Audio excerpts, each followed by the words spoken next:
चैतन्यमयी सत्यमयी Parme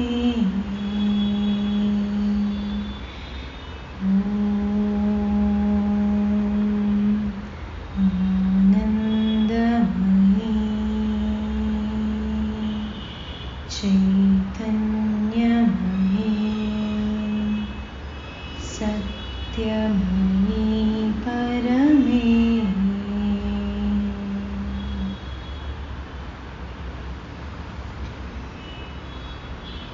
Namaste. Good evening, everybody. So today our topic is intuition. So in this session we will discuss about the meaning of intuition, what is the importance of intuition in our sadhana, and towards the end we will also discuss what is the way to develop intuition, what did Mother and Sri Aurobindo prescribe, different methods of inculcating this power of intuition. So let us begin. So firstly, with respect to the meaning, first we need to understand what is intuition, how is it different from the thoughts that we have, and there are different aspects. Sometimes we hear certain things, sometimes we feel certain things. So from all of this, how do we know what is an intuition?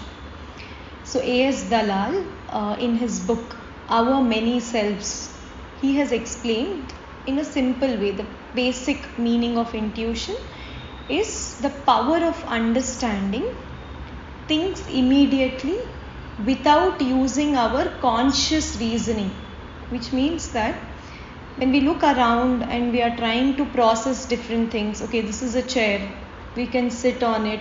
So we use a lot of thought and we use a lot of reason to understand this.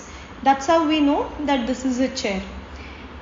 But when we have intuition, we just look at it and we are able to understand what it is without using our mind.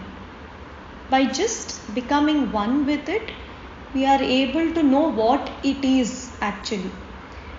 So that is the meaning of intuition. So you must have heard a lot of times the gut feeling, the inner voice. All of these are nothing but different types of intuitions. So it's also called as subconscious reasoning. So when we say, okay, we are not using our mind to understand something, but what is it that we are able to connect with it? It is our subconscious mind which is able to understand these subtle cues which we can't, with our mind we are not able to process, but something deeper we are able to connect to it. So an example of intuition here would be, when in your life there are certain things that happen, certain situations, somewhere you know from within, okay, this is a wrong decision, I don't want to do this, or this is not going to help me in the future, or this person is not a good person. So you don't know why, but you have that feeling from within. So that is one of the types of intuitions that you can have. And later you realize, yeah, actually this is true. This is something that is meant to be, and you confirm with it later. So that is, one form of an intuition that you had, and you kind of, listen to it and things unfolded in a beautiful way. And you can also see mothers have a very, very strong intuition with respect to their children or their babies. A lot of mothers know when your baby is not keeping well, when the baby is when the baby is in danger. When you go to a doctor, the doctor will tell you, first thing that they'll ask you, they'll ask the mother, do you feel something is not wrong with your baby? That's when you come to the hospital. When you intuitively feel something is not right. So here the role of the mother, in what way the mother is able to connect with the baby. There's a lot of intuition. Naturally, the mother is able to feel for the baby. So in this way, The mother says that all of us have this power of intuition and we carry this capacity within us. All of us naturally possess this ability to understand what something is in its true essence.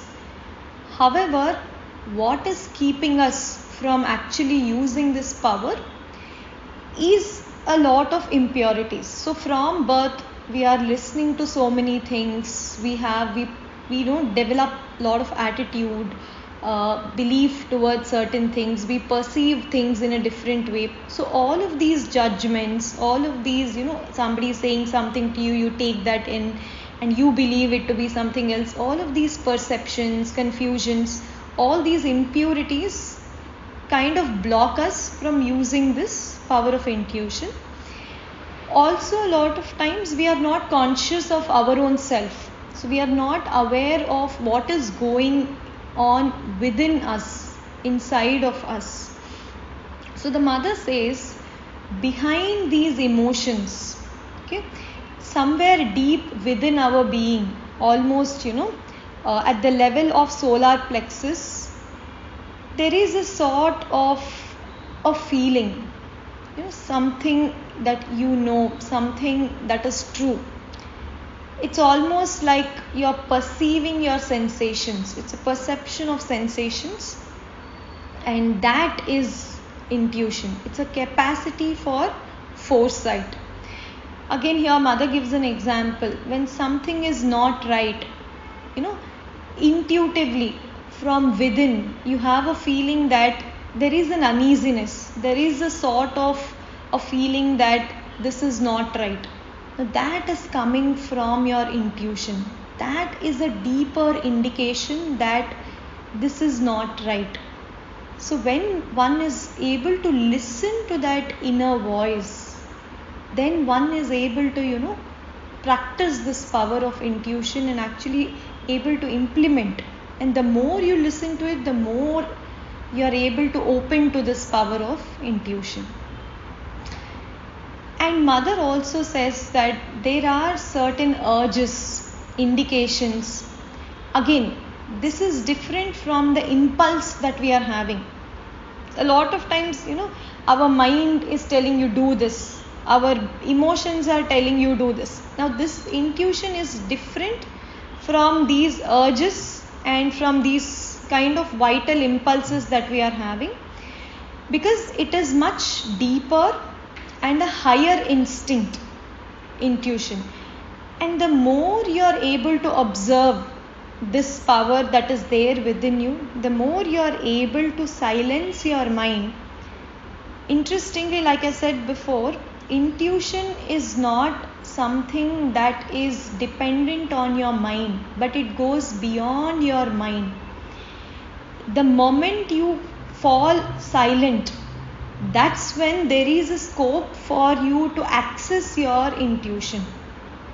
So which means that intuition can be cultivated by observation and by studying. The more you are observing, the more you are studying, the more you are able to develop this power. And you have to do this very, very sincerely, objectively, and without any kind of prejudice, without any kind of preference that I want to be like this, I want to do. The more you are keeping an eye in the way you are perceiving external things, situations, then the more you are not actually accessing the intuition. So we're just discussing the meaning of intuition. So Sri Aurobindo says, it's a very, very beautiful paragraph of explaining the meaning of intuition. Intuition is a power of consciousness nearer and more intimate to the original knowledge by identity. So intuition is first, it's one of the levels of our consciousness, and it is more closer to knowledge by identity. So mother explains what is this knowledge by identity is. When you are in contact with something else, you become one with it.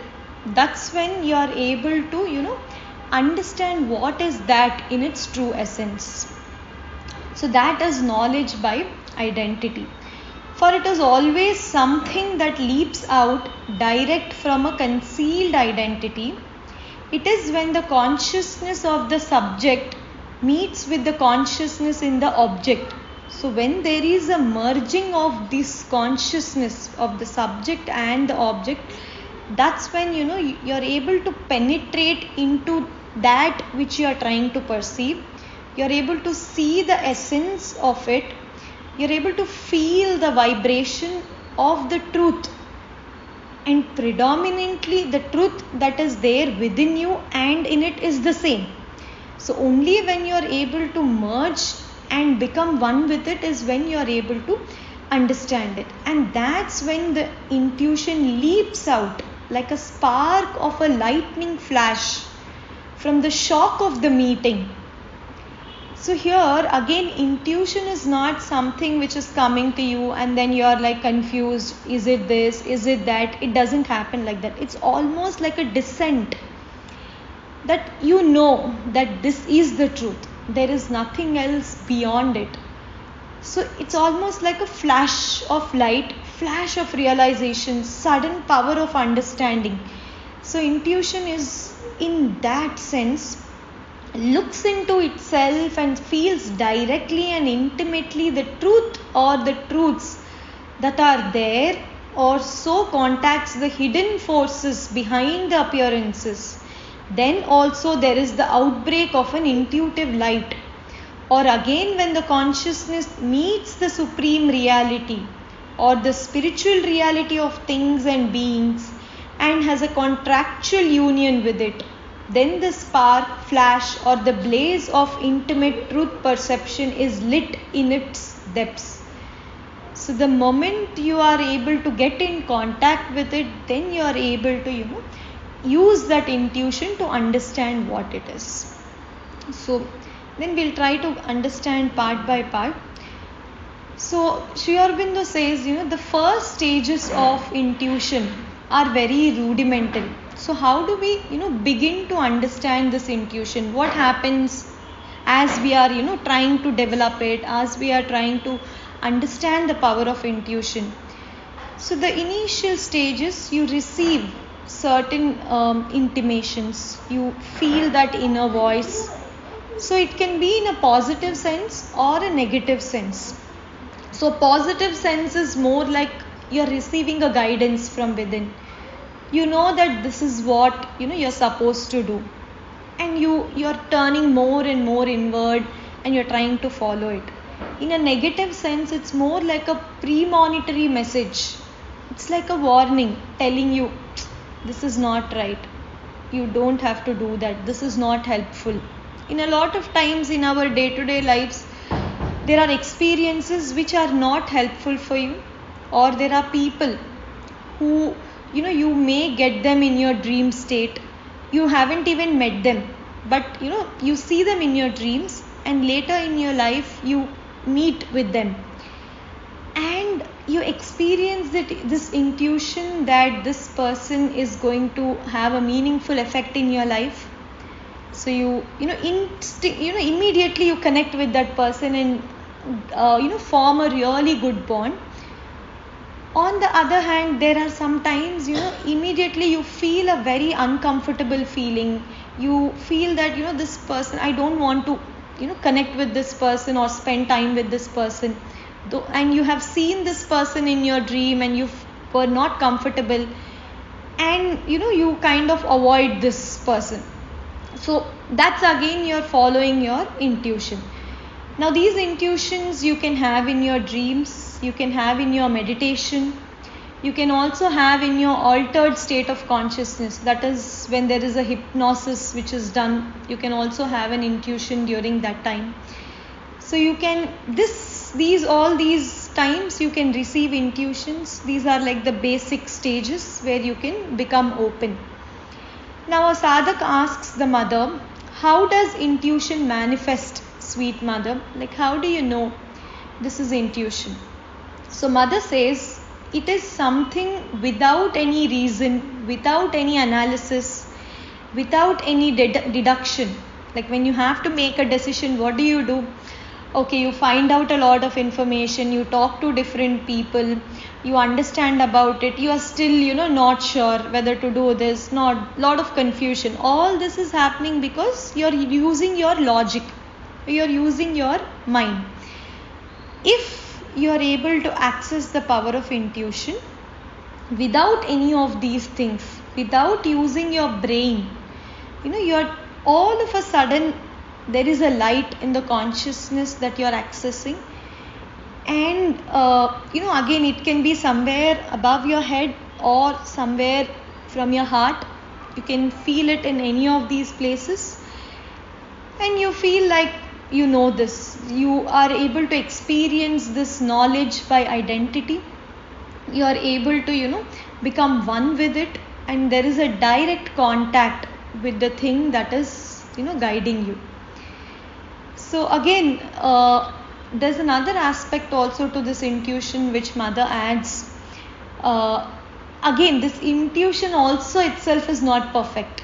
When you're comparing this with the supermind, so what Sri Aurobindo refers to the highest state of consciousness is the supermind, where there is complete intuition, where there is nothing in intuition. You may still receive it sometimes and you may not receive it sometimes. So it comes to you in flashes, and it's there sometimes and it's not there. Whereas in supermind, it is all intuition. You're always connected to the superconsciousness, and you're operating from that kind of a level.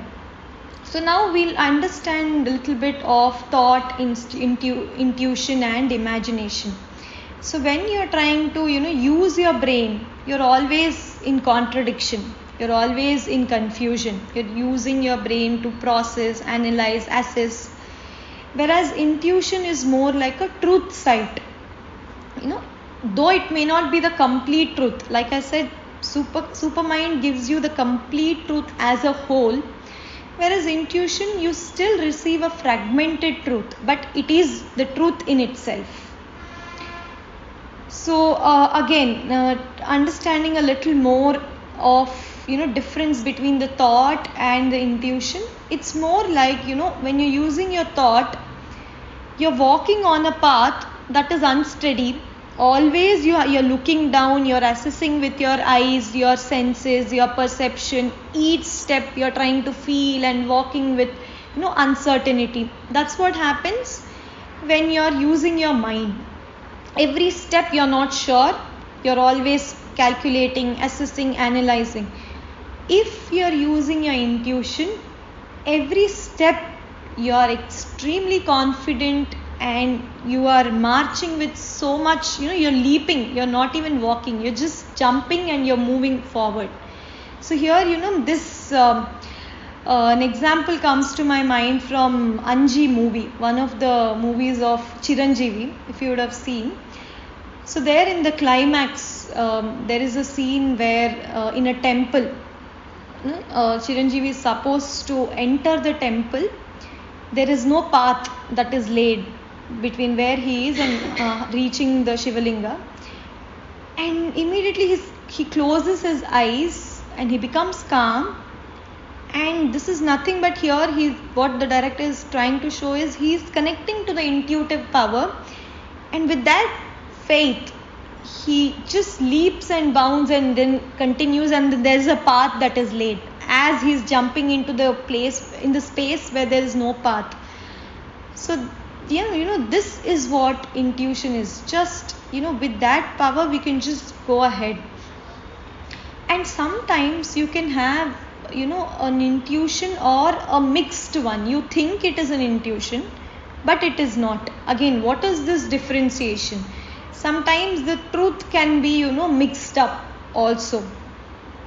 So you need to understand when you are developing your intuition, simultaneously you're also working on understanding, or rather inculcating, the power of discrimination. So how do I know something is mixed one, and how do I know this is the truth side? Again, the answer is more or less in the statement itself.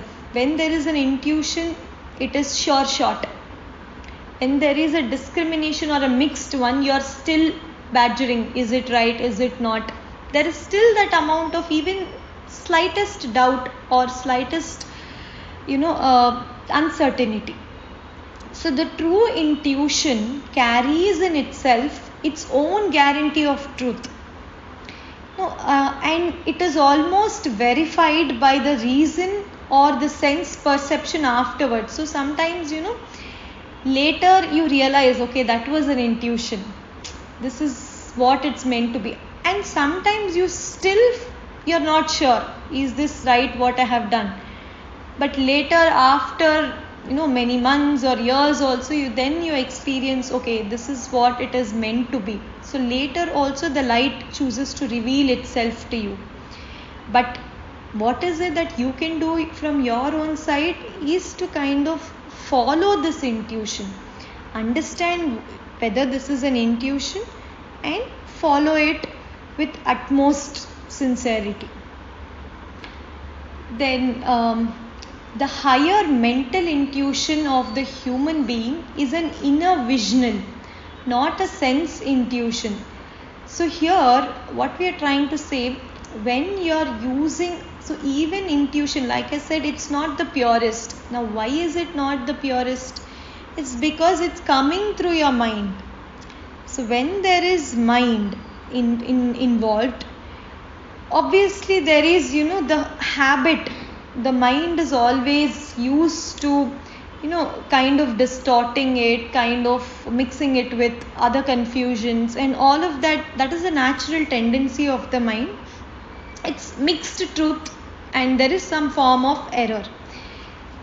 So like I said again, the truth here is definitely not a deformed truth, or rather it is a deformed truth and not something that is deflecting the truth, which means that it is a truth in a different form.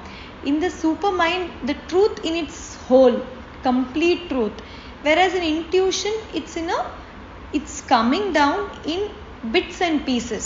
So that part that you are receiving is true, but in a whole sense, it may not be the perfect truth.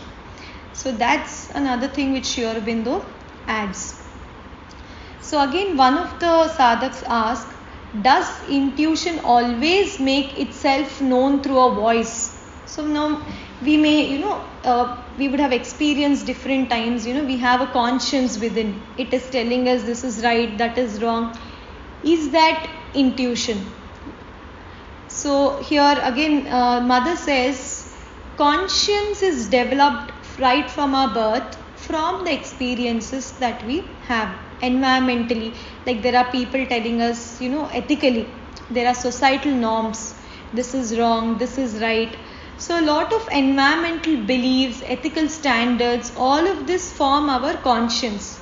Respecting elders is something good, cheating is wrong. All of this we've understood, developed as a part of our conscience from our experiences. Now definitely this is not intuition. This is a conscience that is happening within us. So again, there are again different kind of voices that we hear from within. Now, of course, there can be a psychic call, a message which is the purest, but most of the times, it can be your own preferences, it can be your own ego, it can be your own mind playing different tricks. So what Mother says is, and what Sri Aurobindo predominantly tells us is to leave these voices. Don't trust these visions or voices that you feel are mixed up, are not clear. Just rely on your experience. Was it a truth experience? Was it, helpful to you? Or was it very clearer that this is something that is there for me to advance in my path? So what is that surety, certainty with which you received that experience? Based on that, you understand whether that is an intuition or that is just a conscience, or that's another call that you had based on your other preferences. So awakening to the intuitive being within all levels is important. Like I said, intuition is not only operating at our head, but intuition from your heart is also something that is there. And sometimes intuition in the body also. So let us understand small examples. Intuition in your head, when you're trying to solve a problem, there's so much thinking, decision that is happening, you're not understanding. And then, there will be a time when you sleep off and suddenly you get an answer to your question. Where, suddenly you know that, okay, this is the right approach, this is the right decision, and you go forward. That's more of an intuition in the head, where you're stuck with a problem, you found out a way. Intuition in the heart is more like a gut feeling. I want to do this. I don't know why, but I feel like doing this. With respect to, maybe as a mother thinks about the daughter, no, I don't want to go to office today. I want to be with my daughter today because I feel like I have to be with her. That's a gut feeling. That's an intuition coming from your heart. Intuition of the body, when you are almost about to be sick, your body is telling you, you're eating something that is unhealthy.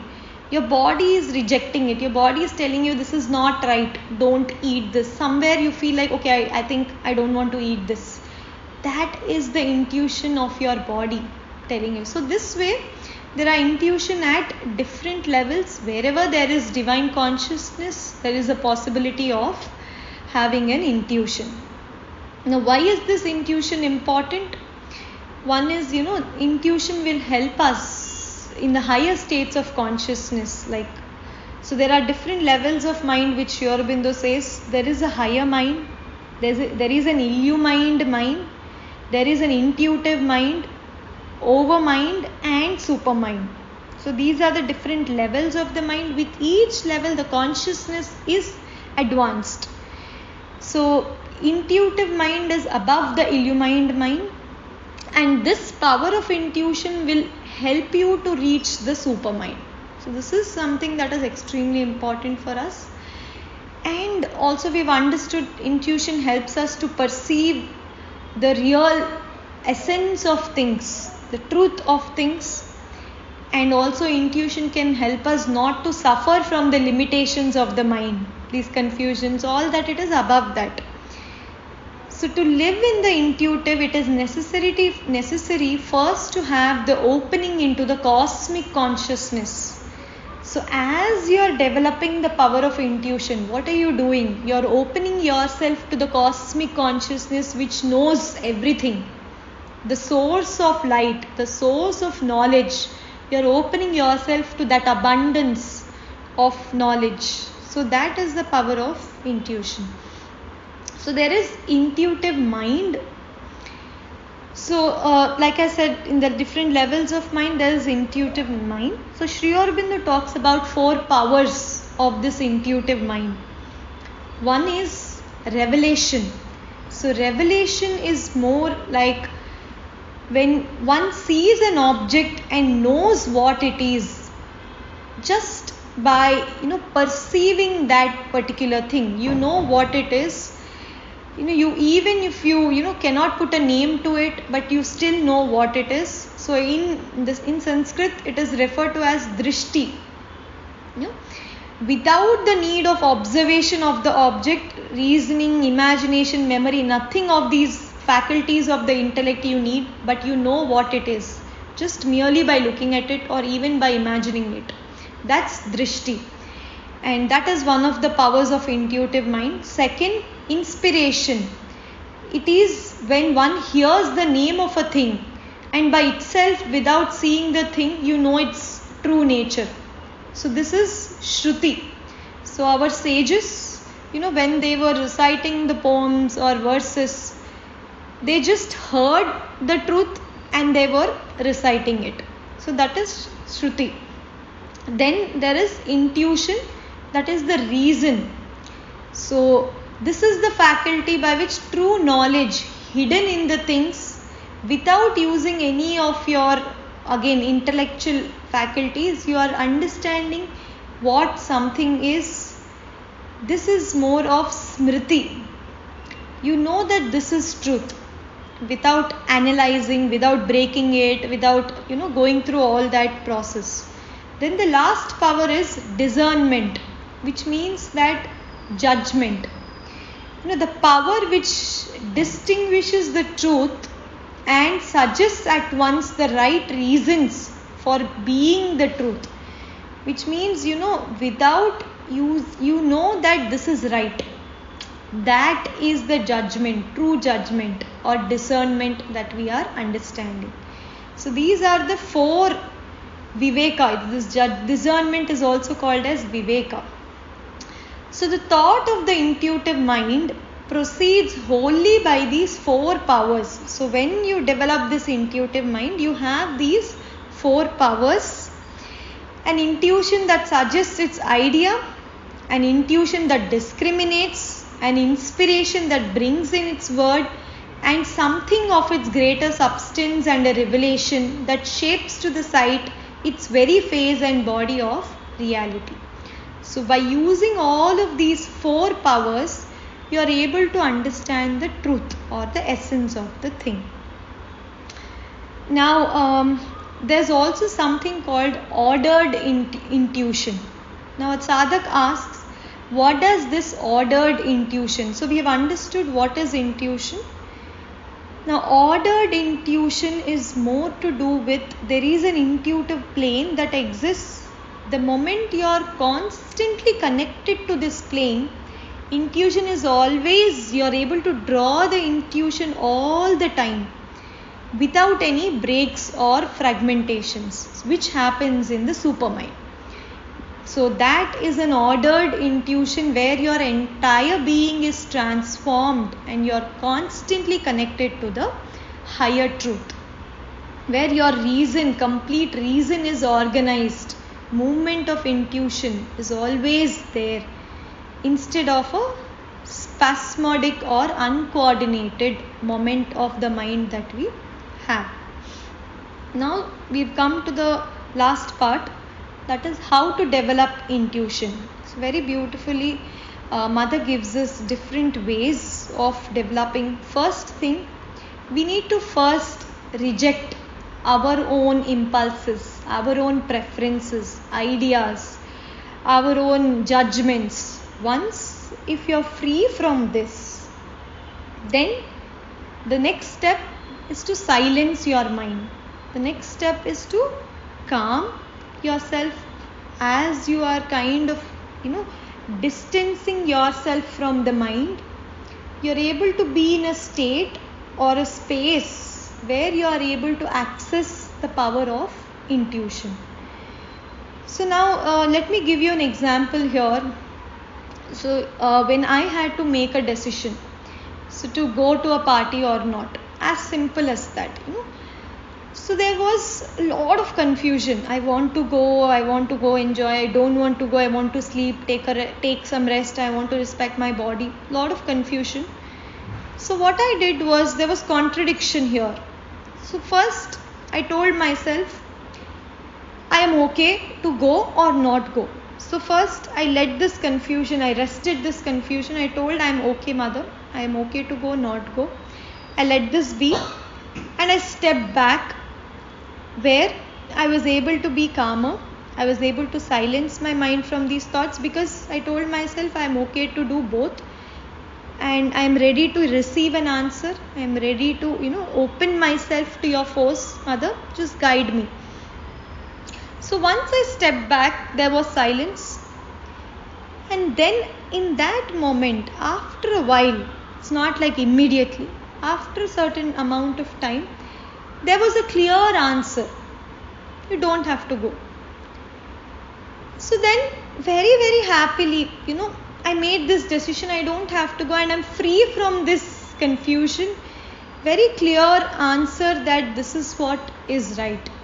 So that is that space where, there is no ignorance, there is no confusion. There is that clarity. So when you are able to connect to that super consciousness, where it is the source of all knowledge, and where is this mind? Mind is connecting to the source of all ignorance, and we are constantly operating from this limited consciousness, right? So intuition is required to solve a problem, can be found by bridging this gap between this ignorance and knowledge. This is the solution, where you are able to come up with something that will take you from ignorance to knowledge. So two sources of intuition, one in the heart and one in the head. So the more you are able to purify yourself from all your impurities that you gathered as you were growing up, all your beliefs, all your preferences, thoughts, the more you will be able to open yourself to intuition. So that's one thing. Purification is extremely important. The second method is silencing your mind, where you are making your mind a mirror of the universe. So you need to understand that all these thoughts you are receiving from outside. It's not there within you. So almost these are like emotions. So all these emotions and thoughts. Emotions are more like waves. Thoughts are more like waves that are coming from outside. So the moment you are able to understand this is outside of me, and you are not taking in within you, and you are being a mirror of the universe, where you are able to take in that force and light that is the truth, you will be able to reflect what exactly you are supposed to do. So that's being the mirror of the universe. So initially, of course, you're not sure of what is right, what is wrong. It takes time. You have to develop this patiently with a lot of perseverance. Then only you will be able to clearly discern what is intuition, what is thought, very consciously working towards it, opening yourself to it. The second method is descent of light from the above. So there are times, when the moment you are opening yourself, there is a light that is there above your head. It's called Brahmarandra, this part, just above your head. The moment where you are able to focus, concentrate on this part, you are able to feel the light, feel the knowledge that is present there. And if you are able to access that, then that becomes, there you'll be able to receive that light faintly. First, there's just one ray of light that you had as an intuition. And as you are opening, you're giving more chance for the light to descend into you. So that's how you are also, able to, the second way where you're able to function. Also, it's called 1,000-pillared lotus, this area where Sri Aurobindo says, when he was writing Arya, he never functioned from his mind. He was always, his brain never functioned, he says. He was always opening and receiving it. As he received it, he was just writing it on the paper. So again, there are times, when you meditate, you focus on the part in between your eyebrows, where, both. So then you may ask, can I receive an intuition when I concentrate more on this? Again, Mother says, this is the center for your will. It's not the center for intuition. So you're able to develop the power of the will, but this is not the center for intuition. It is only higher above or deeper within here that you can focus more to develop an intuition. The next one is listening to the voice within your heart. So we've understood that focusing, opening above the head. The next aspect is listening to the deeper being in a consciousness somewhere in the sort of, here like a foresight, solar plexus, somewhere around that area, you are able to listen to this inner voice telling you do this, do that.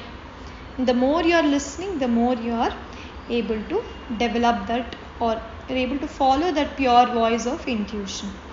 And the last method is developing the intellect. So the more you're working on developing your brain also, your intellect, again that reason which will help you to discern what is acceptable for me, what is not acceptable. The more you're able to heighten the capacity, the more you're able to, force of activity, the more you're able to take in that higher consciousness by developing your intellect, the more you are able to open to the power of intuition. So here again, many scientists, many people who've discovered brilliant things were able to do it because they were able to develop their intellect in this particular way. For example, Srinivasa Ramanujan, one of the most famous mathematician, he literally, was able to solve different formulas because he was able to access the intuition. And Nikola Tesla was also somebody who was able to develop this power of intuition